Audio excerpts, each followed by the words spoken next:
What is up?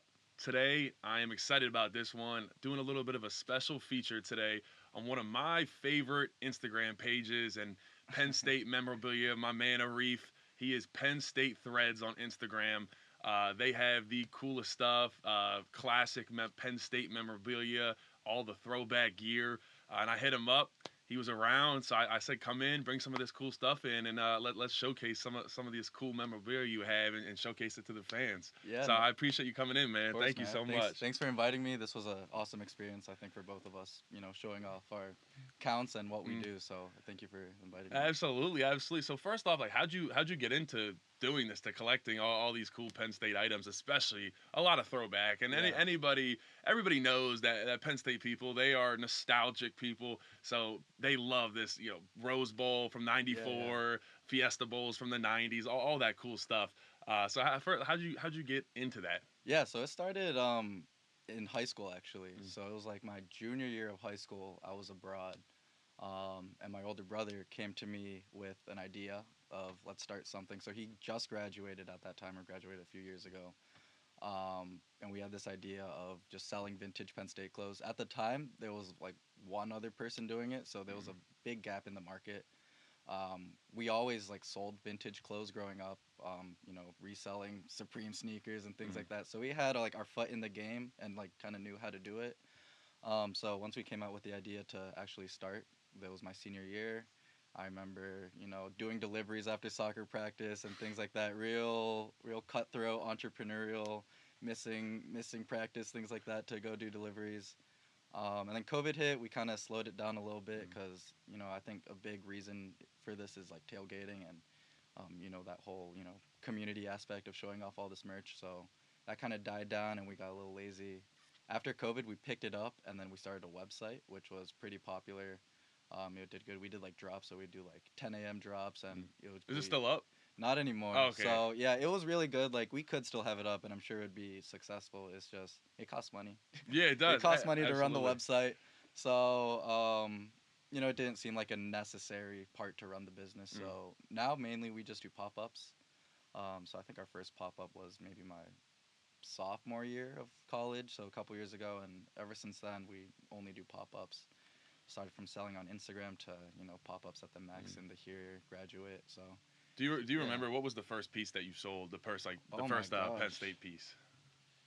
man. Put you on the spot. Yeah, that's a hard memory. Honestly, if you scroll down, all we don't delete any photos It's on still it. It's there. All right, still there. I'll scroll down on the Instagram. I'll check You it might out. have to scroll for like a couple minutes, but yeah, it should be there. There's still pieces that we have not sold. There's like Mm. I didn't bring it here today, but it's this piece that I like. I don't know why it hasn't sold, but it's like one of the first pieces we've ever bought. So What is it? it's like I think it's good for like a state Patty's Day wear. It's like a long sleeve polo. It's like striped green and gray, and it says Penn State up here.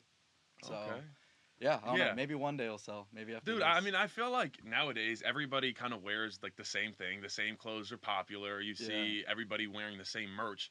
So I think that's why people look at you and your brother's account, Penn State Threads, and it's like, dude, I want to get something because I want to wear something different. Not that many people are walking around with different '94 Rose Bowl gear, Fiesta Bowl gear, stuff from the '80s. Like it's yeah, very cool. And you don't even do. It's not just football, right? You also do a lot of just throwback, just Penn State stuff in general. It's yeah. not just football related. Yeah, no, football obviously is the biggest just because of the, Mm. circulation of the supply, but basketball, we had a couple cool basketball ones from like the 90s, early 2000s.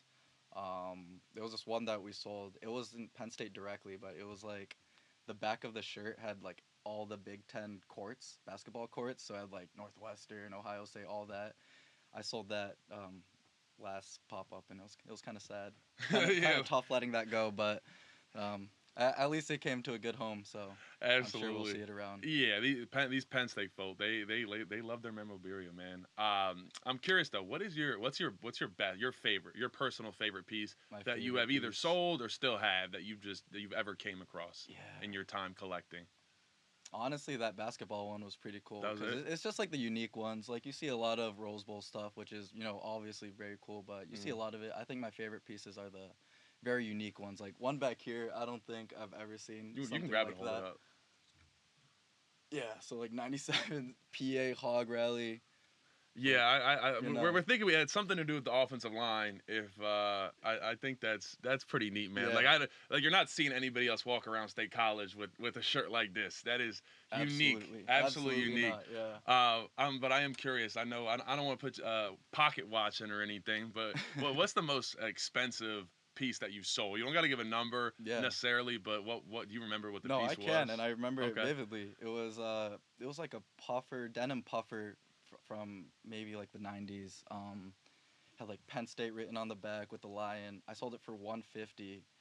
Um, and then I realized, like, after I sold it, one of the other vendors came up to me. He was like, "You know who just bought that from you?" And I'm like, "Who?" It was just some girl. I thought she had like 50K followers on Instagram. She was like some big Instagram like influencer. So I was like, man, Really? I maybe I could have popped the price up a Yeah, little yeah. bit. You should have But bumped it up on her a little I bit. always feel really bad when I price things too high. I always think like, what would I be Mm, willing to spend on something? Because I mean, we're all college students, so mm.